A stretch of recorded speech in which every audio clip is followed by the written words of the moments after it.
nti ko East African region ate yesanze ebizibu bingi because you had an election in Tanzania, you had an election in Burundi, you had an election in Uganda, and like other countries Ethiopia postponing akalulu kayo. So COVID yajja mu biseera eby'obululu abakulembeze ne bakikozesanga political mileage. Omanye etteeka erisinga obukulu mu Uganda baliyita Public Order Management Act oba bill ekungira abantu okuŋŋaana.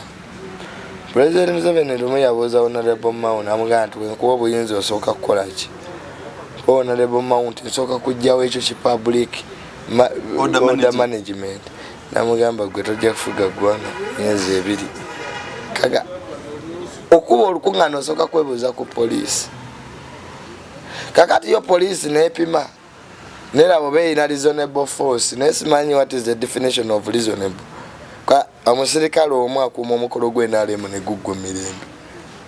Abantu batuuse ekiseera nga bali mu buyinza ate COVID bamuzannyiddemu nnyo. One, ojjukira lulire supplementary budget gye baakuba amagye ne bagawakira classified buli mubbi nabba. Ne speaker naye nagamba bannange naffe abatemyetemye katutwale yaago abiri munatoa buli mubbi abbi yabambi buli mubbi bamuwa poliisi yafuna nesetezo kati ekiriwo balina okudda mu parliament bawa accountability buli eyabba kyobula nga olutalo lwa speaker olwo lugenda kuba luzibu nnyo terujja kuba lwangu. So what am I saying nti abaana bazzeeyo mu masomero mu kiseera nga ebyobulamu tetulina machines zimala ziyamba balwadde ba COVID kusa mpaka nakati tetulina capacity eyo. Just ayinza kunenyeza nnyo bantu nti n'obukugu abasawo abasobola okujjanjaba COVID nabo bali bajjanjaba obulwadde bali batamanyi symptoms. Kwanga tulina symptoms, tulina severe, tulina moderate. Nti symptom ezisookerwako bweteyetaga genda mu ddwaliro. Moderate bitandise okukwata n'ogenda mu ddwaliro. Kati severe betuteeka ku byuma batandika okusa. Kati bebe nanga tebabyema. Kati nga basaba bambagamba COVID ayitawa abagamba so sensitization was not there. Tulina basaba bafudde mu COVID. Materials. Yes. Isolation centers. So tuzaayo abaana ku ssomero nga sick bays, hospitals amasomero ezo simanyi bazina capacity okuhandolinga abaana abo. Simanyi babasomesa abali kwakyagala kiganda bagenda kwesiga COVID because abasomesa bafuluma ebweru. Ekizibu si kya social distancing. Ne bw'otula wali nange n'entuula wano. But if there is contact, ukwata. So are you going to sanitize the toilets? Are you going to sanitize the desks? Are you going to sanitize the walls? Are you got every day, every per hour, It is quite challenging. It is so challenging. That's why other countries have embarked to fulfill the obligation of putting medication into their office because luno olutalo lwa COVID lwelusinga obutini okulwanisibwa kasitona aba mu ngalo lutemu nnyo luno olutalo ono third world war si wa muntu kale wakunaaba budabi mu ngalo n'obubalemu luno olutalo lwetuli mu third world ni lwakunaaba bunabi mu ngalo. You need more teachers to teach these people. Mpulira P6 seddayo lwayo kakati obaba senior wano ate babeera oba n'abasenior Africa kakati ate bali immune ku COVID obutasiiga bano. So sinna kitegeera ebibiina bisigala numbers, it's not immunity. Oba P1 yesoso oba P5 ekyo tekigaana abantu kufuna COVID ne capacity ekije tutaddewo because most of the students their future will be shuttered down because you have parents who have really given whatever it takes to educate their kids. And this is a global calamity that is not going tomorrow. If you look at the budget of the US, health only, it can feed almost, because East Africa we are over now 250 million. Because now Uganda has 45, add in Tanzania 55, add in Kenya, it's like 300 and something. But the health sector of the US, if has been shattered like that in Ramashakos, when they have everything, what about us? So for us, the third world states, it will take a lot of time. But here we invested a lot of money in Dr. Nambat. They were herbalists. Herbal. The two hours set a pity level. The trouble results. When it comes to power, when they are supposed to retain and consolidate power, then COVID disappears. True. They will make campaigns. The aligned ministers will also go for those campaigns. You saw them in northern Uganda. Achen, moving with a group of people. And he was defended by the president. And this was the Minister of Health.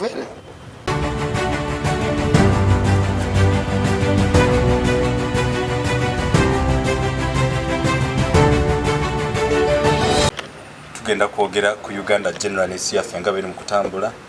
Tukubemu ko tochi nti kati abaana amasomero gagenda kuddamu okusoma ku Monday.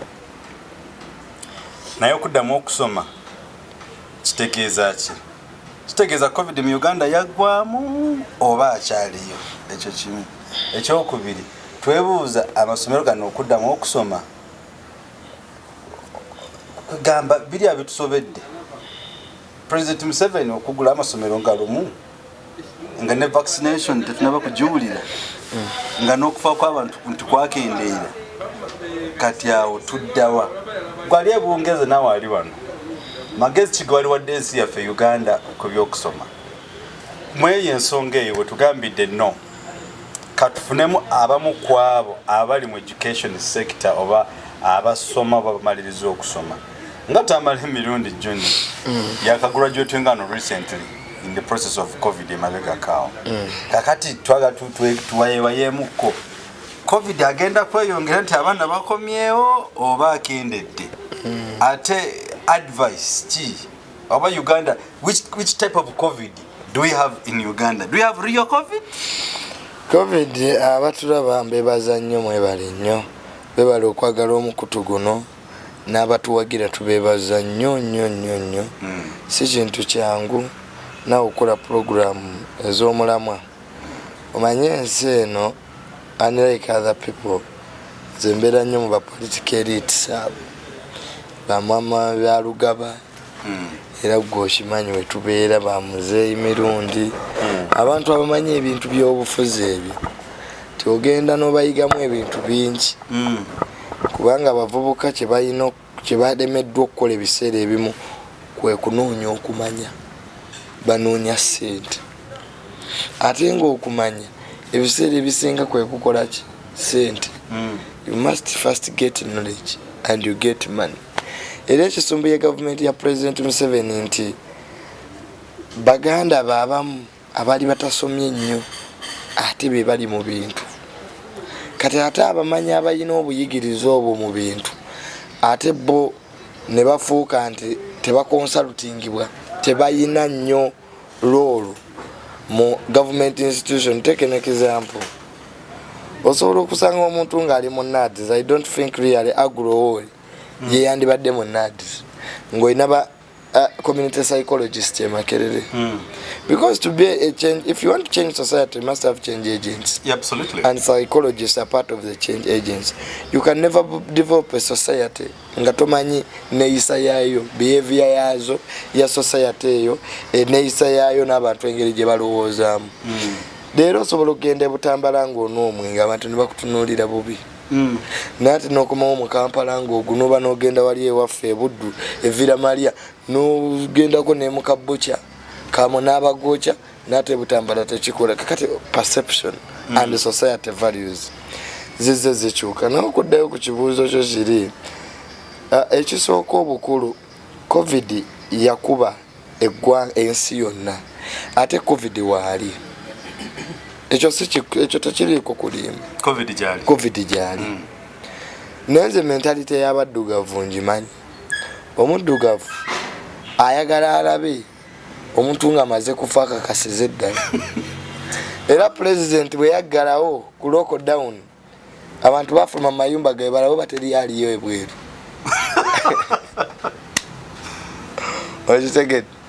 bataddewo lockdown tewali kufuluma mayumba noli yafuluma alabani ali noli nafuluma alabo bawali yali kati bonna bekanga basinga omungi era bafulumi bajje balabe. So one second nti ko East African region ate yesanze ebizibu bingi because you had an election in Tanzania, you had an election in Burundi, you had an election in Uganda. Unlike other countries, Ethiopia responding akalulu kayo. So COVID yajja mu biseera eby'obululu abakulembeze ne bakikozesa nga political mileage. Omanye etteeka erisinga obukulu mu Uganda baliyita Public Order Management Act oba bill ekungira abantu okuŋŋaana. President Museveni lumu yabuuza Honorable Mount amugamba nti wenkuwa obuyinza osooka kukola ki? Honorable Mount nsooka kujjawo ekyo ki Public Order Management. Namugamba gwe tojja kufuga ggwanga myezi ebiri. Kaga okuba olukuŋŋaana osooka kwebuuza ku poliisi. Kakati yo poliisi neepima nerabo beeyina reasonable force naye simanyi what is the definition of reasonable. Omusirikale omu akuuma omukolo gw'NRM ne guggwa emirembe. Naye simanyi reasonable force egaana ate gyoba opposition tetulina money power awera. So kakati ne bajja bakifunamu political mileage eyo ne bakungira abantu okuŋŋaana olw'obiseera by'obululu. People power tulina amaanyi mangi nnyo nga there is a lot of uncertainty. Kakati ne bajja ne batuwa ebiragiro ebyo bye twagoberera. Naye kati complacency kati yezze mu society. Abantu batuuse ekiseera nga bali mu buyinza ate COVID bamuzannyiddemu nnyo. One ojjukira lulire supplementary budget gye baakuba amagye ne bagawa classified buli mubbi nabba. Ne speaker naye nagamba bannange naffe abatemyetemye kati tutwale yaago abiri munatoa buli mubbi abbi yabambi buli mubbi bamuwa. Poliisi yafuna nesetezo kati ekiriwo balina okudda mu parliament bawa accountability. Buli eyabba kyobula nga olutalo lwa speaker olwo lugenda kuba luzibu nnyo, terujja kuba lwangu. So what am I saying nti abaana bazzeeyo mu masomero mu kiseera nga ebyobulamu tetulina machines zimala ziyamba balwadde ba COVID kusa mpaka nakati tetulina capacity eyo. Just ayinza kunenyeza nnyo bantu nti n'obukugu abasawo abasobola okujjanjaba COVID nabo bali bajjanjaba obulwadde bali batamanyi symptoms. Kwanga tulina symptoms, tulina severe, tulina moderate. Nti symptom ezisookerwako bweteyetaga genda mu ddwaliro. Moderate bitandise okukwata n'ogenda mu ddwaliro. Kati severe betuteeka ku byuma batandika okusa. Kati bebe nanga tebabyeko. Kati nga basaba bambagamba COVID ayitawa abagamba. So sensitization was not there. Tulina basaba bafudde mu COVID. Materials. Yes. Isolation centers. So tuzaayo abaana ku ssomero nga sick bays, hospitals amasomero ezo simanyi bazina capacity okuhandolinga abaana abo. Simanyi babasomesa abali kwakyagala kiganda bagenda kwesiga COVID because abasomesa bafuluma ebweru. Ekizibu si kya social distancing. Ne bw'otula wali nange n'entuula wano. But if there is contact okwata, so are you going to sanitize the toilets? Are you going to sanitize the desks? Are you going to sanitize the walls? Are you got every day, every per hour, It is quite challenging. It is so challenging. That's why other countries have embarked to fulfill the obligation of putting medication into their office because luno olutalo lwa COVID lwe lusinga obutini okulwanisibwa kasitona aba mu ngalo lutemu nnyo. Luno olutalo ono third world war si wa muntu kale wakunaaba budabi mu ngalo n'obubalemu. Luno olutalo lwe tuli mu third world ni lwakunaaba bunabi mu ngalo. Kakati amazzi ku masomero waliwo amasomero amazzi nga gabula ebyo nagyo ebiri. Waliwo amasomero nga infrastructure yaago ngabo laba Makerere University lecture rooms tezasimbwa ku standard ya social distancing. So it's going to be a challenge. It's going to be a challenge. Up to now, even if you go to government offices, tesobola kuzimbayo bizimbe birala. But China kyakola, it is about discipline. The other countries ezifunye credit mu kulwanisa COVID nga China. Niye mu Uganda amateeka we gatakola inotwala abantu mu quarantine basasula ba immigration abo bayita obuyisi. Isolation centers z'abaani hotels zizaabwe. So kati buli omu nekifuuka commercial and political COVID. But at the end of the day, botunuya curriculum ya Uganda ne educational structure ya fabana bagenda bona nnyo. Kati olina abaana bali ebweru wabala bafunye embuto. Bali bweru bafuna mbuto. So to keep them in school would have been the best option. But secondly, you need more teachers to teach these people. Mpulira P6 seddayo lwayo. Kakati obaba senior wano ate babeera n'aba senior Africa kakati ate bali immune ku COVID obutasiiga bano. So sinna kitegeera ebibiina bisigala numbers, it's not immunity.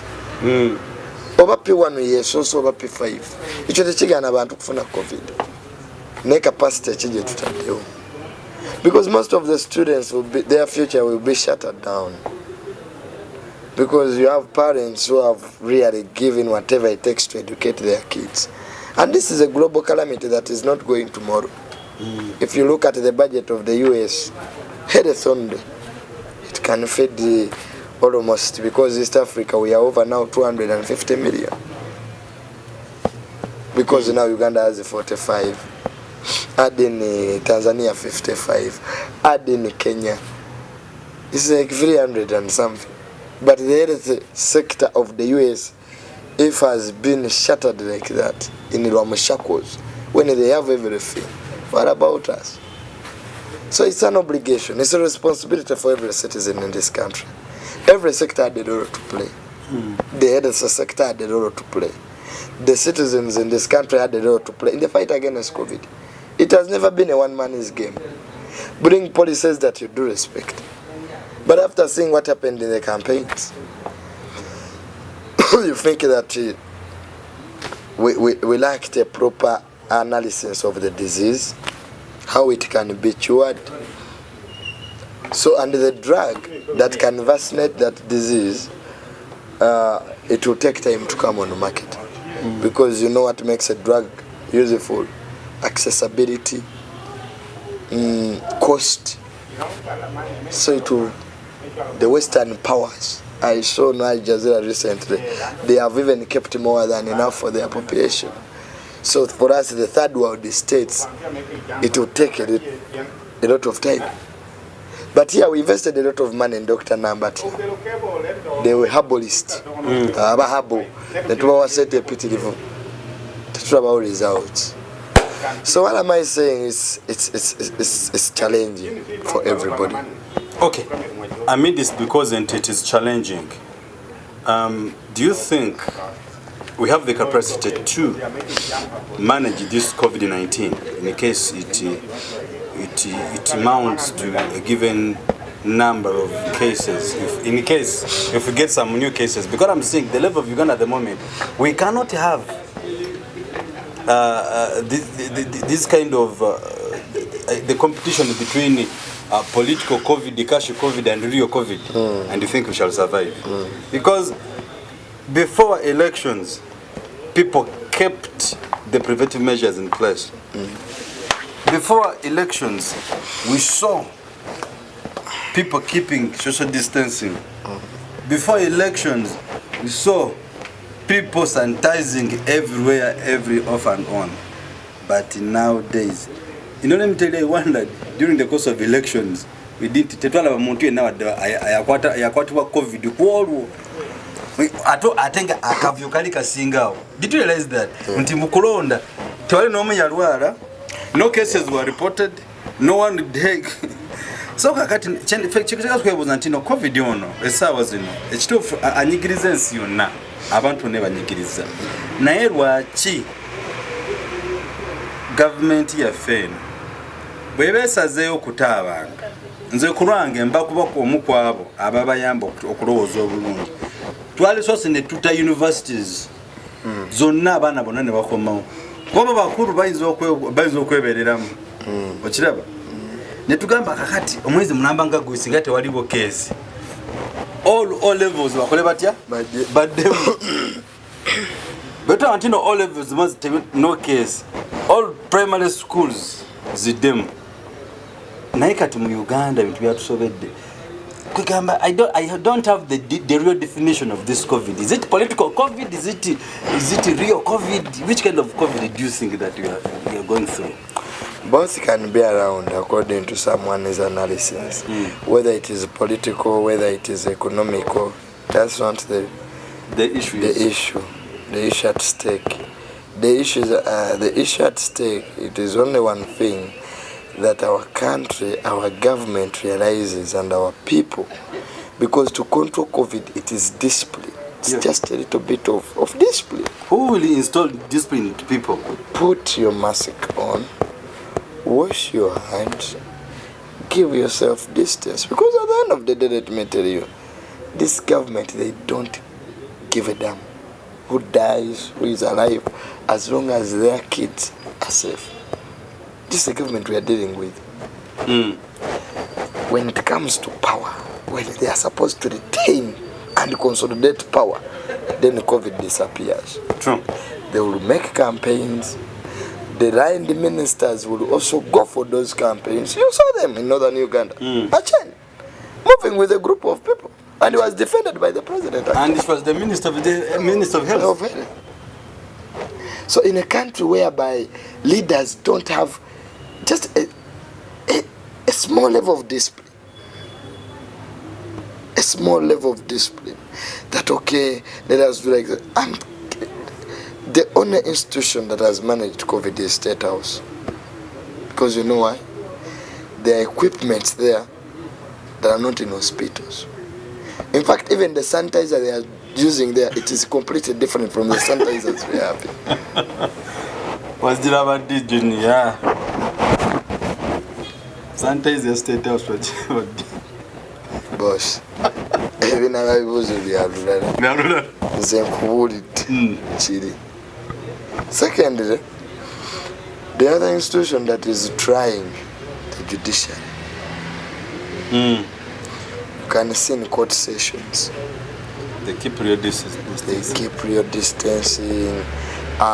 Prisoners no longer come to courts. They are using online conferencing, something like that. But the other sector that is failing, it is the informal sector. Arcades. We don't give a damn. Or we know. Because you know why? This government, they don't care whether those few people die, as long as we can get a little. Because we got a lot of money from the European Union. Now UN. Governors are deputy. A lot of funds. But where is accountability? Big money, my friend. Big money. And let us believe, how have countries managed COVID? Other countries, other African countries, because we don't want to go to Europe. And you know, the virus is very difficult to fight because it imitates. It always changes. You hear about the first wave, you hear about the second wave, you hear about the third wave. I think now South Africa is in the third wave. And they're saying that is very dangerous. That is very dangerous. In fact, the level at which it can kill you, it is higher than the other COVID wave. Okay. So kakati capacity is zetagisa high level of discipline in your society. Nga n'abakulembeze batadde kwaga ekisooka vaccine yokka yeyina okugema obulwadde buno etaliiwo. Ebisigadde byonna byakulimba. Simanya body immunity weberanga eri wiiki n'abatubulira tebamanyi. They don't have knowledge. They're just going to Google, borrow a few things, give to the president to read. Some of them are correct, some are wrong. Because that's an African state. Nenga tulina okulaba nti abazungu COVID waba batusiza bwat. So regardless about discipline. Ka edagala teririwo. Ne bonaga nti abaana badde waka, still there will be contact in society. It's not about the place. Okay, Juna, olaba mukino onjagala okututu abatulaba mu abatulaba nammwe naffe abali wano. Gwe olowooza installing discipline or instilling discipline in our communities kigenda tandikira awakuba n'abazadde bennyini abazadde abaffe bennyini abalina okuteeka discipline mu baana tebalina mpisa ezo. Kakati, how are we going to install discipline? By the way, you all teachers, all headmasters, all lecturers mentioned how do you instill discipline to students? Because COVID-19 and junior, it's all about discipline. Keep social distancing, put your masks, wash your hands, sanitize yourself every time where necessarily, and keep discipline. Kindly we beg you, keep discipline. COVID-19 is real and it really kills. So you kids are going back to school, please keep discipline. And you teachers, headmasters, and all responsible people, parents, keep discipline. How to keep discipline? Wash your hands. Keep reminding your children, wash your hands. Keep reminding the students and children at school. You get my point? Yeah. So that's all. It is a responsibility for everybody. It's not for chain only. It's when we are talking about the Ministry of Health. The Ministry of Health will not be there when you are dying. You have a responsibility to protect your life. It is your responsibility. President Museveni will not be here or Bobby Wine to tell you that please wash your hands. It is just a little bit of discipline and responsibility. Because if you go to the worst, there are no drugs here. The machines are not here. So you test yourself. It's like having a rope. You set free there, you climb. It's about you. Either to hang yourself or to secure yourself. Yes. It's securing your future. Museveni wasn't meaning that he's the one. You are the one who is securing your future. Don't ask them about the money they have used to build the apartments. You secure yours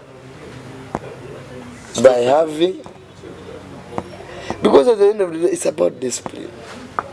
A little bit of discipline. And the people, the countries that have managed COVID, it is discipline that has differentiated states. In discipline states have had the worst. Absolutely. Italy is so indisciplined. That's why they had the worst in Europe.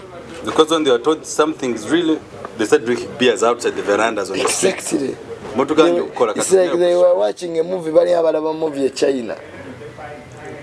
Kwa wala bachena nga bafa. Bagambe no movie. Baluza movie. Baluza teliriyo movie. Conference za China nezigala nga zijje ita. Tibaina mpisa. Kati amawanga againa discipline nga China. Gamanaging bwe. It's about discipline. Monsi we popularizing the obululu, democracy. Yes. They have paid David. Burundi, a hero president, had to die of COVID because of indiscipline. So when you have indiscipline societies, they pay in calamities. Look at Kasese. Every year they die. But they still go back on that mountain. Then they die. You start our place, there is a wreck called the Chijana Balula. Chijana Balula means something that a chijanga bachidaba. Kati mu dry season tebaawo ejja mu wet season ne kati webera dry season bazimbawo amayumba abantu ne babeerawo ogamba yambali kati wet season wejja ng'ebatta ng'egayiwa nanti kyambali kati nekyera nejja babagamba tetujja kuvaawo kijja nabalola they die while sing simanyiwo nega kati banapa batwaba tuyogerako it's very real because they want to protect you neka kulenze neno covid sinaba kugitegeera kuba even our parents themselves singa babadde bafaayo ne bagamba why bana bafe mufune empisa because covid will kill everybody around the community. COVID will kill whether you are young or old, mid over age, even the young ones are also dying. But it's our interest to see you guys all you're protecting yourselves and save even the rest, because if we don't do this, we won't survive, but we want you to survive COVID-19 because you're a responsible person. How are you going to protect yourself? Schools are opening again in Uganda 1st of March, but what are the preventive measures? Bagenda gaggalawo government yaleseeko zigundi ventilators baguzeeyo ze baali balina okugula ze baagula zaabwe anti bagula ntini kati omunene ayimirira we n'akuba essimu mugireeta essimu eyo mugintegekere ne mukyala wange n'abaana Uganda ejogedde ku mwaka guno kakati nga ye bagimutegekera they are very few yeah, I felt nti kuba nti in fact oli omu Nigeria yatuwa donation ezeekero oba yaani president oba yazisaawa Medveta 15 sente z'aba donors ze yasomanga yazisaawa kaya tugamba there is a Chinese investors given me money of the ventilators ziriridda wa emmotoka ze baagulanga ezo ziriwa oba ze zakola mu kalulu. When there is a time when you criticize this government, no matter no bagamba bana kambiveko leka tudde ku kirala ka omuntu nakwata sente abantu ze baasonda naziteeka ku private account nga ne basignatory tetubamanya abazijjayo nenga zo zajja n'olaba kampuni ezisukka mu 5 bapasita ne bawaayo obukadde 10 n'omuganga ati singa twegabanyamu constituencies zeri districts make 149 isn't it? Coca-Cola n'akwatako emu, Pepsi n'akwatako endala, Toyota n'akwatako endala, Pasito yawaayo obukadde 10 n'akwatako endala. Nga kye tukola is to get obukadde 10 bugula ensawo z'obuwunga mumeka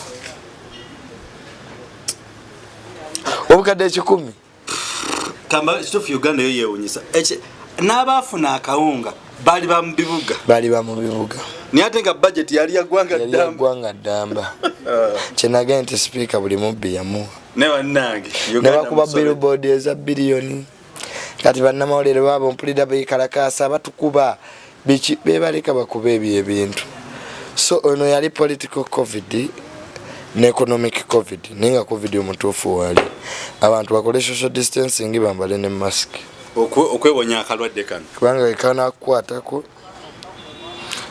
n'abasawo abakugu temubayina virus emenya okujjanjaba kwa virus imitates it changes kubanga HIV ezo n'endwadde viral so junior tusibule abatulaba kuba nti ekituufu ekikulu kya byonna olwaleero twagadde nnyo okusomesa abo abaana abagenda okudda mu masomero abazadde abamu n'abaana nti protect your children against COVID-19 because it is the first phase since 2020 when schools were closed.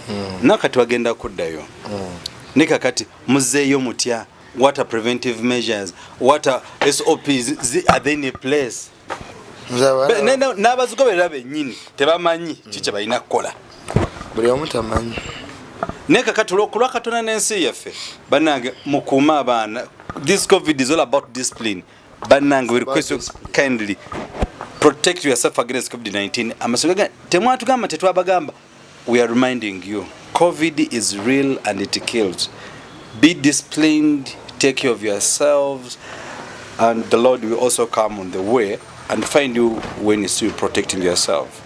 And thereafter, for that reason, you will allow us to stop on this particular episode for today. A very good afternoon, Junior Sibula Abatulaba. It's about discipline and responsibility. So let us keep the preventive measures into place and we follow them and we stop politicizing COVID. Kali. Akomata kumeampera ba production manager kabana kudamu ne banome nabali machine mwe bali mabule kutwagala mu abali ebulaya amini www.tug.dj twende bitakosedwako unabale kwekumya ku mutugaffe atakumeampera batukumire mubere bulungi